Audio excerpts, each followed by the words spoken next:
Reverend Adebiyi, Yes. Why do you think someone would want to smear the personality of Kayode Ojo at this time? Yeah, let me just put it this way.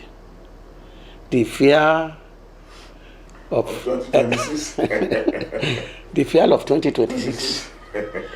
And it is said that the fear of Engineer Kayode Ojo is the beginning of wisdom. You see, there has been rumors here and there that he wants to contest 26 election with the sitting governor. The primary election. The primary election. Okay? Engineer Kayode has not come out officially and publicly to declare that intention. But people have been gravitating towards him, have been clamoring. Within the party? Within the party and even the general public. But he himself has not come out to tell anybody anything. And yet they are already threatened. People are becoming with all sorts of things, to say that Engineer Kayode Ojo is this, is that, is contesting, is this, is that. Well, I used to tell them that Engineer Kayode is a member of the APC, and he has an inalienable right to contest for election in Ekiti State. That is his constitutional right. And when you have a position, especially elected position, that is not contested, then there's no democracy. So if we see someone that is coming to say, okay, let me also try my luck, we are not saying that Bao has not done this, he has not done that. But what we are saying that we want somebody has said that, well, there is the claim that someone is saying that he can do it better. What is wrong in that? Yes, Elder Adeola, Thank you, sir. the sitting governor has received a lot of endorsements to continue until 2030. Should there be any struggle again within the party? You see, what I witnessed in Ekiti, immediately after 1 year of Governor Oye-Ekiti in office, is far beyond the norms and ideas of the party. Up to today, the federal government has not lifted ban on campaigns and the like. But I can tell you, immediately after a year mark, Governor Oye-Ekiti has started campaigning for the second time. And those that you see that have openly endorsed him, I can tell you, it is cash-induced endorsement. Let's look at those former governors, except Dr. John Kayode. For Governor Yofaye to abandon his party and be campaigning for an opposition to continue to eternity, we know the character of Fayoshi. Money comes before any other thing. So it's where there is cash, that is where you see Fayoshi. So it's so unfortunate that at his age, he's still being induced after governing Ekiti on 2 different occasions. So, not only that, immediately Engineer Kayode Ojo was announced that Chairman Pro-Chancellor of Oye.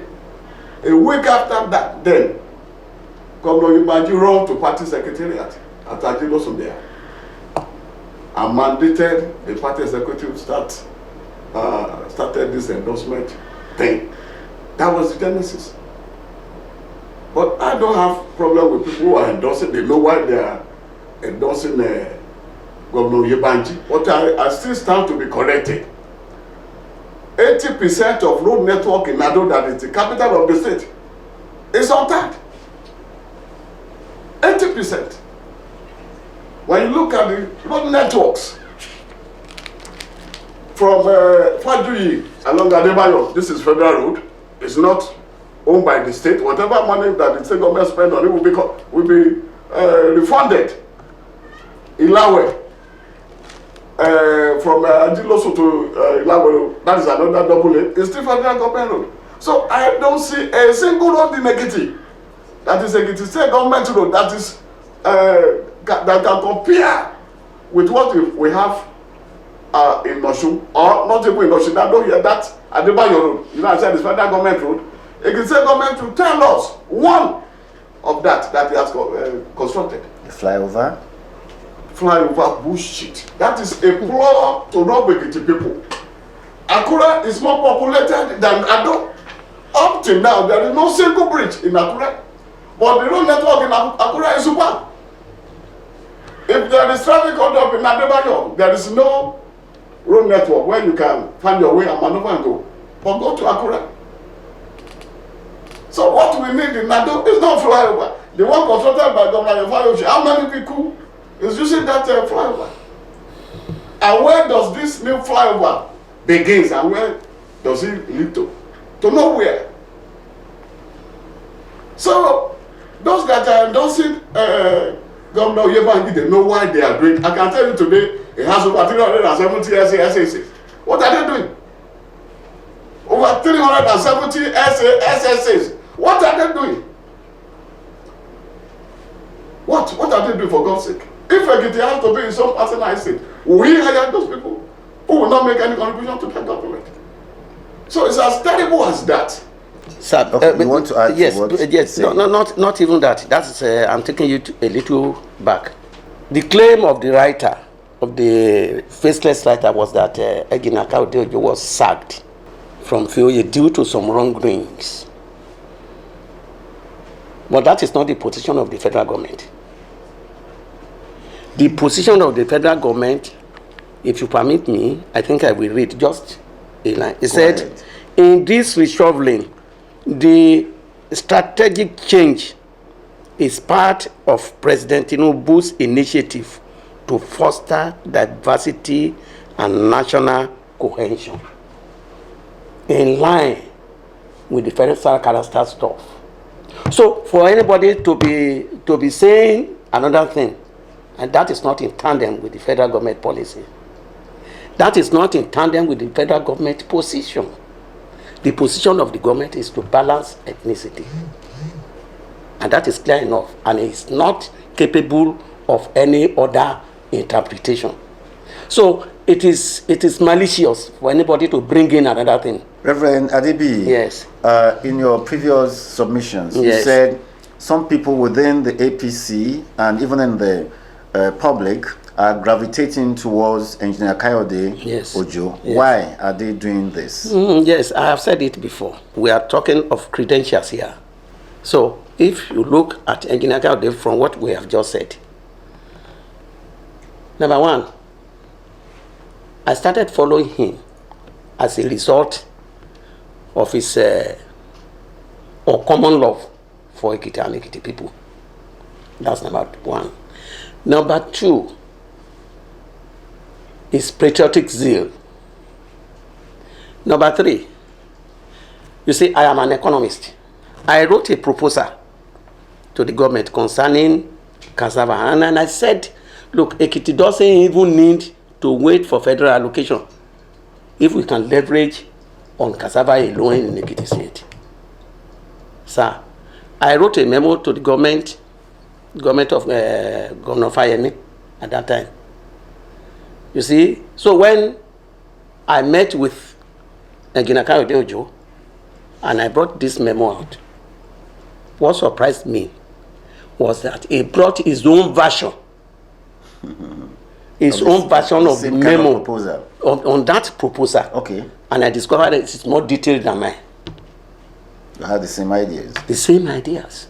He brought his own idea on palm oil, his own idea of power, his own idea.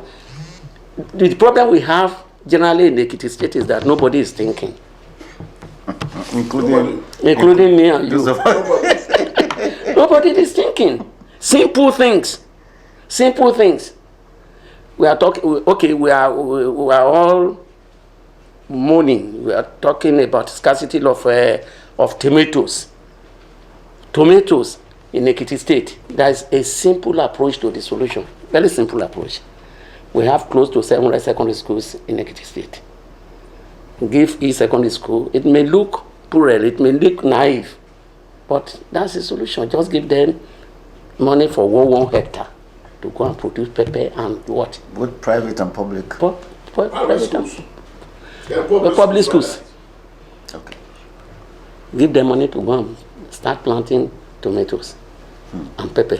We will be having 700 hectares. So nobody is thinking. No, and so many other things like that. Let me give you another example. I wrote this memo, and my commissioner at that time applauded it. He liked it, but nobody wanted to hear because it's not road construction. You see, if anybody wants to industrialize or wants to bring companies into Ekiti State, it doesn't need to start from the big ships. Cottage industries. Let me give you this example, sir. For example, if we have in a constituency, we just raise, okay, these people produce poultry something for people. We assemble about 10 boys who are ready to work. We empower them and we register the company and we give them money to start. Within 6 months, their layers will be laying eggs and it will be their own. Okay? Now, if each of them, at the end of the day, are making about 100,000 naira a month, please, will you allow that company to die? It won't die. Okay? So, there is no single industry that started from up there. It starts from a cottage industry to something bigger. That is the idea. And this is the idea Kayode Ojo has. And that is why people like me are hell-bent in working with him. Now, one of you said the fear of Engineer Kayode Ojo is the beginning of wisdom. That's towards 2026. Yes. Do you see Kayode Ojo having the capacity to do something better than anyone who has ever ruled Ekiti State? Those individuals who have governed us in Ekiti, where were they? As at that January 1999. At that particular month, Engineer Kayode Ojo has gotten a house in Texas. The house is still there till tomorrow. Where? Texas in America. He has been running his business, turning out year in, year out in billions. So when you look at that experience, how many, who among those that have governed us in Ekiti was a businessman before ascending that office, except Shivshegun. I can tell you the present governor has been in the system since 1999. The only business he had before he became governor was a poultry farm in Ibadan. And I can tell you here, those who have made financial contribution to that poultry. Since 1999, before 1999 January, Engineer has been doing well in business. Having the ability to create wealth is not as difficult or as tough as maintaining it. To maintain wealth. So, for Engineer Kayode Ojo to have been in business for that long and is still operating at that top level, nationally and internationally, tells us that he has something special that most of the people who are sitting on our Commonwealth here do not have. And that is fact. Reverend Adebiyi. Yes, sir. In your heart of hearts, does Engineer Kayode Ojo intend to contest the 2026 governorship election in the Ekiti State? I honestly want us to leave that for him to decide for now. There's no point speaking for him. He's a bona fide son of Ekiti. He is eminently qualified. And he is equipped enough to give better governance in Ekiti State. So I would rather want to plead that we allow him to take his decision at the appropriate time. You have something to add to that? He has not made any confession or body language towards that. But personally, I'm begging him to do something. Yes, to do that. We are begging him. Because we know he has that mind, that touch. Because I know he has that exposure, he has that connection, he has that will and determination to make a difference in Ekiti.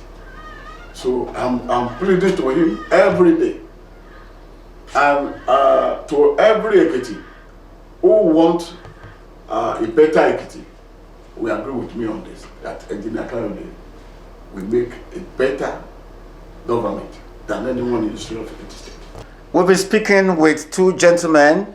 One is Reverend Oludare Adebiyi of the Church of the Lord Prayer Fellowship, a former civil servant and who rose to the office of the Director of Commerce in the Ekiti State. Also with us is Elder Osho Kayode Adeola, who became the pioneer special assistant on values orientation under the JKF government. He is today the chairman of Advocacy for Values, Human Sustainability and Personal Development Orientation.